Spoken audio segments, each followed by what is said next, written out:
తాకట్లో ఉన్న మీ బంగారాన్ని విడిపించి ఆ రోజు ఆన్లైన్ రేటుకి కొంటాం. Sharma gold company.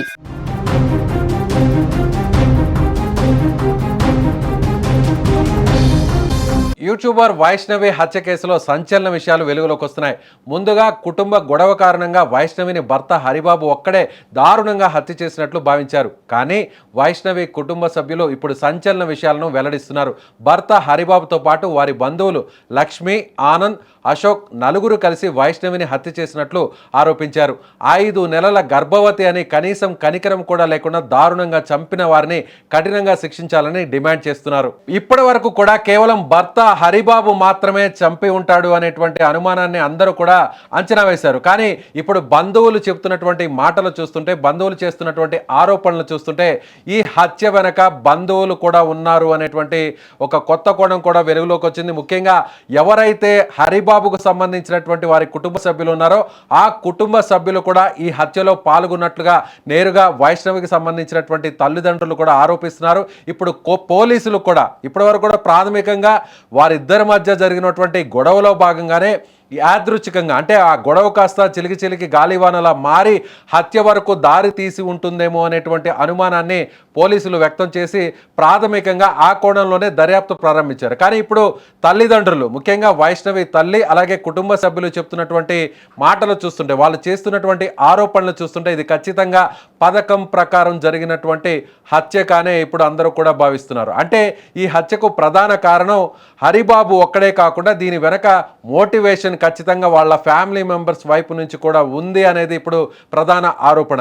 ఇప్పుడు వారి సోదరుడితో మనం మాట్లాడాం. సరిగ్గా నేను కొద్దిసేపటి కిందట వారి సోదరుడితో కూడా లైవ్ కాల్లో మాట్లాడాను.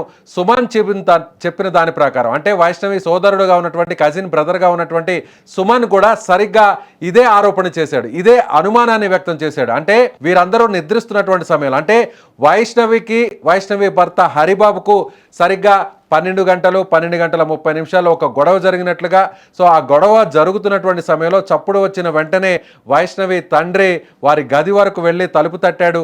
ఆ తర్వాత ఎలాంటి చప్పుడు రాకుండా ఇద్దరు కూడా మౌనంగా ఉండిపోయారు. ఆ తరువాత సరిగ్గా వేకువజామున సమయంలో అంటే 4 గంటల సమయంలో మళ్ళీ తిరిగి గొడవ ప్రారంభమై ఉంటుంది. గొడవ కన్నా కూడా పథకం ప్రకారం, ప్లాన్ ప్రకారం ఈ హత్య చేసి ఉంటారు. ఈ హత్యలో కేవలం హరిబాబు కాకుండానే బయట నుంచి కూడా ఈ ముగ్గురు కూడా పార్టిసిపేట్ చేసి ఉంటారు.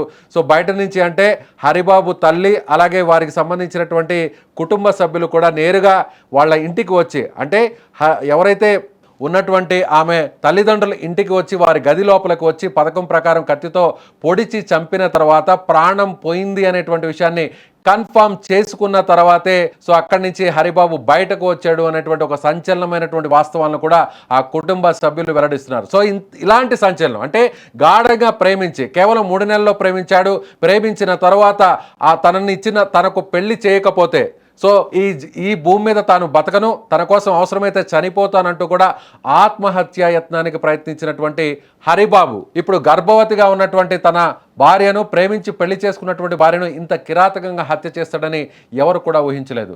మీరేమనుకుంటున్నారు? ఈ ఇన్సిడెంట్ చూస్తే మీకేమనిపిస్తుంది? మీ అభిప్రాయాన్ని కామెంట్ బాక్స్లో తెలియచేయండి.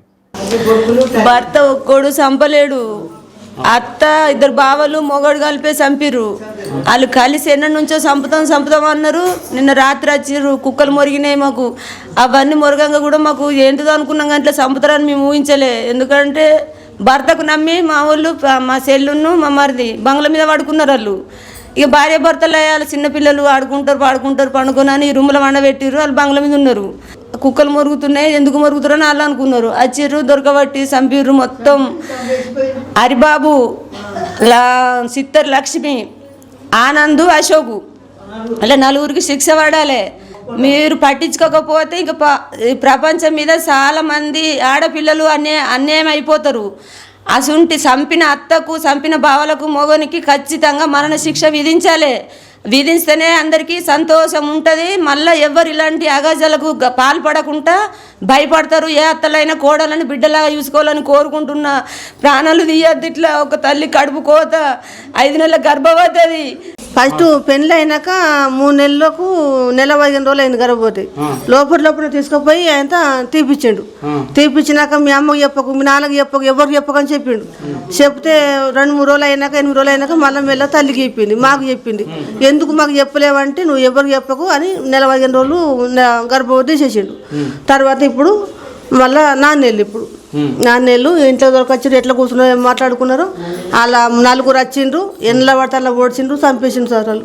ఇంతకంటే ముందు ఒకసారి లొల్లయింది అక్కడ. 3 రోజుల ముందు మా అమ్మ ఇంటికి పోదనరా అంటే మరి ఎందుకు అమ్మ ఇంటికి పోదాం అంటున్నావు అంటే రమ్మని చెప్పి తోలకపోయినాక అది పొంగనే అమ్మ వచ్చినామంటే అంత కారం పొడి తీసి ఆ కొడుకు కంట్లే పోసినామే. చంపుతాను ఈ పిల్లని చంపుతాను వైష్ణవి. అటు పోసి మా కళ్ళలో పోసే వరకు ఆయన ఇట్లా జరుపుకుంటున్నట. ఆ ఇంట్లో చంపిండు. తెల్లని దగ్గర ఆమె దగ్గరనే ఉన్నాడు. పక్కలు తిరుక్కుంటూనే ఉన్నాడు.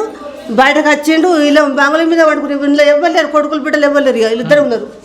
తీసి చంపిండు. ఇట్లా గొల్లెం పెట్టి అక్కడికి వచ్చినాక పడిపోయింది. ఇంట్లో పొడిచిండ్రు పేంత ఉడుపులు. అప్పుడు 4 నెలల గర్భవతి. 4 ఒక్కళ్ళు కాదు 4 వచ్చింది. 4 చంపెత్తనమాట. కరెక్ట్ వరకట్నం కన్నా దీనికన్నా చంపెత్తామన్నారు. వాళ్ళు చంపేస్తారు గ్యారంటీ. వాళ్ళు చంపి వాళ్ళకి శిక్ష పడాలి.